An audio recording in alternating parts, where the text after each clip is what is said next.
नमस्कार, आर्य न्यूज देख रहे हैं आप। मैं हूं आपके साथ पल्लवी सिंह। रुक करेंगे इस वक्त की बड़ी खबरों की ओर। तो वहीं आपको बताते चलें कि इस वक्त कोरोना के अगर हालातों की बात की जाए तो देश में जानलेवा कोरोना वायरस महामारी के मामलों में आज मामूली गिरावट दर्ज की गई है। और पिछले दिनों की अगर बात की जाए तो देश में पिछले 24 घंटों में कोरोना वायरस के 6,396 नए केसेस सामने आए हैं, जबकि 201 लोगों की इस दौरान मौत हो गई है।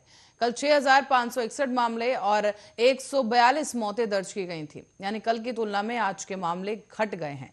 जानिए कि आपको बता दें कि कोरोना की ताजा स्थिति की बात की जाए तो केंद्रीय स्वास्थ्य मंत्रालय की ओर से जारी किए गए आंकड़ों के मुताबिक कल देश में 13,450 लोग कोरोना से ठीक हुए हैं। इसके बाद अब एक्टिव मामलों की संख्या घटकर 69,897 हो गई है। इस महामारी से जान गंवाने वालों की संख्या बढ़कर 5,14,589 हो गई है। आंकड़ों के मुताबिक अभी तक 4,23,67,070 लोग संक्रमण मुक्त हो चुके हैं। राष्ट्रव्यापी टीकाकरण मुहिम के तहत भी अभी तक कोरोना वायरस रोधी टीकों की करीब 178 करोड़ से ज्यादा खुराक दी जा चुकी है।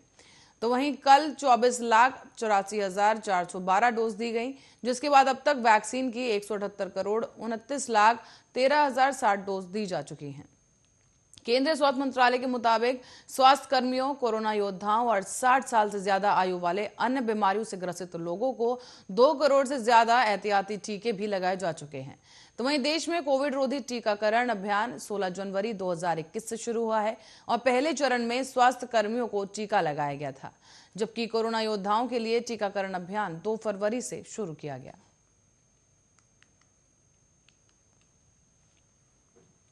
तो वहीं उत्तर प्रदेश में 7 में से 6 चरणों के लिए विधानसभा चुनाव हो चुके हैं। बाकी एक चरण का मतदान आगामी 7 मार्च को किया जाएगा और छठे चरण के चुनाव में गुरुवार को 10 जिलों की 57 सीटों पर करीब 55.79% वोटिंग की गई। अब तक के सभी चरणों में पूर्वांचल वोटिंग के मामले में सबसे फिसड्डी रहा है। पूर्वांचल में छठे चरण के चुनाव में अब तक हो चुके 6 चरणों की तुलना में सबसे कम वोटिंग की गई है। ऐसे में उत्तर प्रदेश विधानसभा चुनाव के 7 में से 5 चरणों के मतदान के दौरान ये वोट डाले गए और वोट की प्रतिशत की अगर बात की जाए तो पिछले विधानसभा चुनाव के लगभग बराबर ही रहा है। ऐसे में राजनीतिक पार्टियां और प्रेक्षक इस पसोपेश में है कि इसे सत्ता के पक्ष में मतदान माना जाए या सत्ता विरोधी लहर का असर।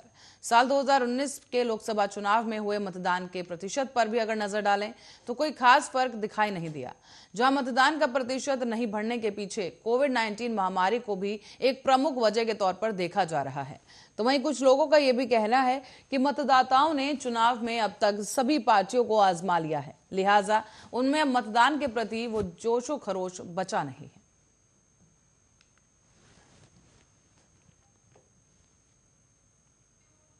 और उत्तर प्रदेश में छठे चरण की वोटिंग के दौरान गुरुवार को बनारस में सुहेलदेव भारतीय समाज पार्टी के प्रमुख ओम प्रकाश राजभर का एक अलग ही अंदाज दिखा है। 7वें चरण की वोटिंग को लेकर वो काशी पहुंचे, जहां ओपी राजभर ने भोजपुरी अंदाज में लोगों से समाजवादी पार्टी की सरकार बनाने की अपील की है। साथ ही पीएम मोदी और सीएम योगी पर भी उन्होंने खूब तंज कसे। आपको बता दें कि सीएम योगी पर तंज कसते हुए ओम प्रकाश राजभर ने कहा कि कांग्रेस तो लड़ाई में है ही नहीं, बसपा नोटिस में नहीं और भाजपा की विदाई होना तय है। 10 मार्च को 10 बजे गाना बजेगा कि मेरे अंगने में तुम्हारा क्या काम है। दूसरा गाना बजेगा कि चल सन्यासी मंदिर में। यूपी में समाजवादी पार्टी के साथ मिलकर विधानसभा चुनाव लड़ रही सुहेलदेव भारतीय समाज पार्टी के राष्ट्रीय अध्यक्ष ओम प्रकाश राजभर ने यह दावा कर दिया है कि सत्तारूढ़ बीजेपी इस चुनाव में अब अस्तित्व की लड़ाई लड़ रही है। राजभर ने रसड़ा क्षेत्र में सपरिवार मतदान करने के बाद संवाददाताओं से बातचीत भी की और इस दौरान उन्होंने कहा कि भाजपा इस चुनाव में अपने अस्तित्व की लड़ाई लड़ रही है। परिणाम को लेकर इस कदर हताश हो गई है भाजपा कि देश के इतिहास में पहली बार प्रधानमंत्री को सड़क पर उतरकर जिलेवार दौरा करके भाजपा के पक्ष में प्रचार करना पड़ रहा है। प्रदेश के पूर्व कैबिनेट मंत्री ने यह दावा किया है कि भाजपा इस बार पूर्वी उत्तर प्रदेश में दहाई का आंकड़ा भी पार नहीं कर पाएगी। ऐसे में सपा गठबंधन के किलेबंदी के कारण गोरखपुर के मुख्यमंत्री योगी आदित्यनाथ के हालात भी खराब नजर आए। उन्होंने कहा कि भाजपा सरकार की तानाशाही से त्रस्त जनता पूरी तरह से बदलाव के मूड में है और पश्चिम बंगाल की मुख्यमंत्री ममता बनर्जी के दौरे के बाद प्रधानमंत्री के संसदीय निर्वाचन क्षेत्र वाराणसी से भी भाजपा का सफाया हो जाएगा।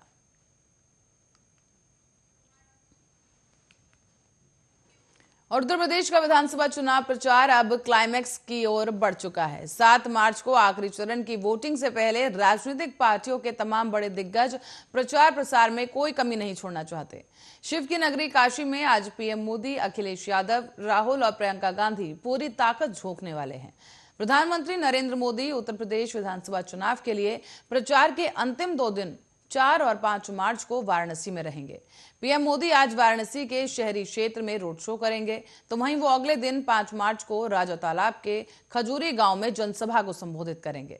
प्रधानमंत्री रोड शो की शुरुआत मलहदिया चौराहे के साथ वहां करेंगे और जहां पर सरदार पटेल की प्रतिमा पर माल्यार्पण से पीएम मोदी इस यात्रा की शुरुआत करेंगे।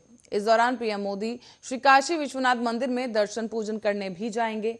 पीएम शाम को लगभग 4 बजे के आसपास मलदहिया स्थित एक सरदार पटेल की प्रतिमा पर माल्यार्पण करके रोड शो की शुरुआत करेंगे।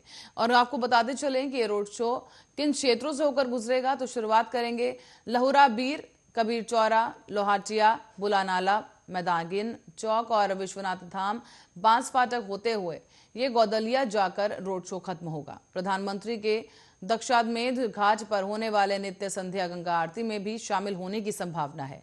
प्रधानमंत्री क्रूज पर बैठकर गंगा आरती को देख सकते हैं।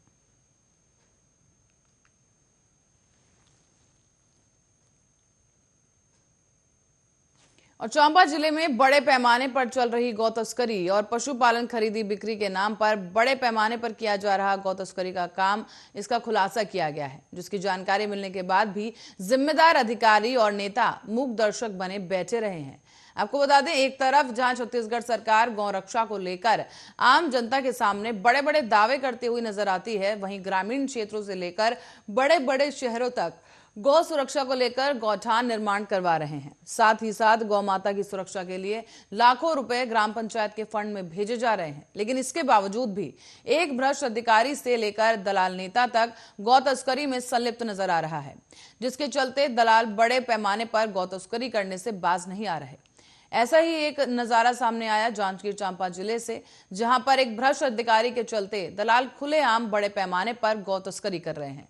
हम बात कर रहे हैं यहाँ पर नवागढ़ की और शिवरी नारायण की, जहां पर इस क्षेत्र में बड़े पैमाने पर गौ तस्करी की जा रही है। जहां शिवरी नारायण नदी किनारे मवेशियों का बड़ा बाजार लगाता है, जिसमें पशुपालन के नाम पर बड़े पैमाने में गौ माता की खरीदी बिक्री होती है, जिससे दलाल भारी संख्या में गौ तस्कर धड़ल्ले से इसकी सूचना भी आरएन न्यूज की टीम की तरफ से की गई है और पूरा मामला पानी की तरह साफ हो गया, जहां कैसे एक दलाल से लेकर जिम्मेदार अधिकारी और नेता इस गौ तस्करी में शामिल होते हैं। तो वहीं हम आपको ये भी बता दें कि कुछ दिन पहले ही ग्रामीणों द्वारा बड़े पैमाने पर नवागढ़ थाना क्षेत्र में गौ तस्करों को तस्करी करते हुए रंगे हाथों पकड़ा गया था, जिसकी सूचना ग्रामीणों ने 112 की टीम को दी।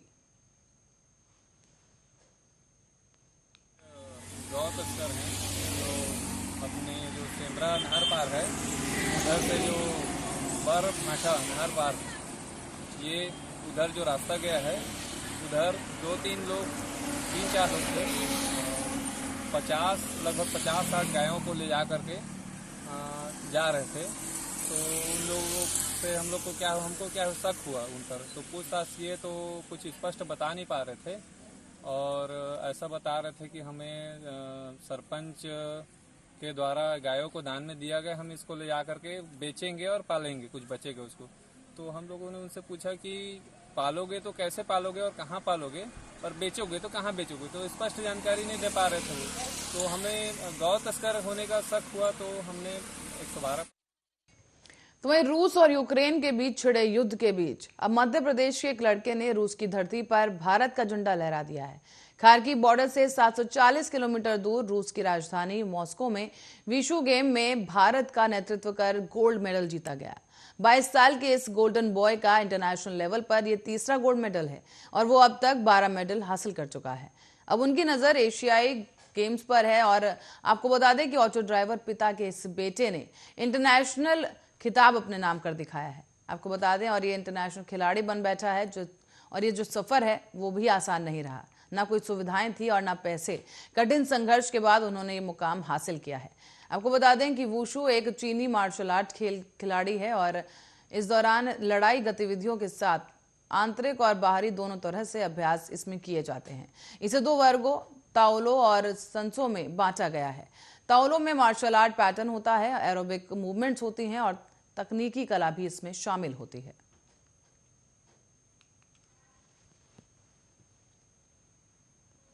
अब बात करेंगे बिहार की, तो बिहार के भागलपुर में गुरुवार की रात को एक बड़ा हादसा हो गया है। यहाँ एक इमारत में ब्लास्ट हो गया और ब्लास्ट इतना जबरदस्त था कि 3 मंजिला मकान जमींदोज हो गया है। इस हादसे में 8 लोगों की मौत हो गई, जबकि 8 लोग जख्मी हुए। पड़ोसियों का आरोप है कि मकान में बम बनाए जाते थे। भागलपुर जिले के तातारपुर की ये घटना बताई गई है, जहां ये धमाका हुआ। इस घटना में 2 से 3 घरों को नुकसान भी पहुंचा है। जिस बिल्डिंग में यह धमाका हुआ वो कोतवाली से सिर्फ 100 मीटर की दूरी पर थी। आशंका ये भी जताई जा रही है कि बम विस्फोट की वजह से धमाका हुआ और धमाके में 3 मंजिला इमारत ढह गई है। हादसे में 8 लोगों की मौत हुई, जबकि 8 लोग घायल बताए जा रहे हैं। इस दौरान भागलपुर के डीआईजी सुजीत कुमार ने बताया है कि शुरुआती जांच में बारूद और अवैध पटाखा और देसी बम के धमाके से बात सामने आई है। उन्होंने ये भी कहा कि एफएसएल की टीम की जांच के बाद ही तय होगा कि ब्लास्ट किस वजह से हुआ। हालांकि भागलपुर के पूर्व डिप्टी मेयर प्रतिशेखर ने कहा है कि भागलपुर में आए दिन बम विस्फोट की घटना बढ़ती जा रही है। मौके पर पुलिस और एफएसएल की टीम पहुंच गई है और जांच की जा रही है।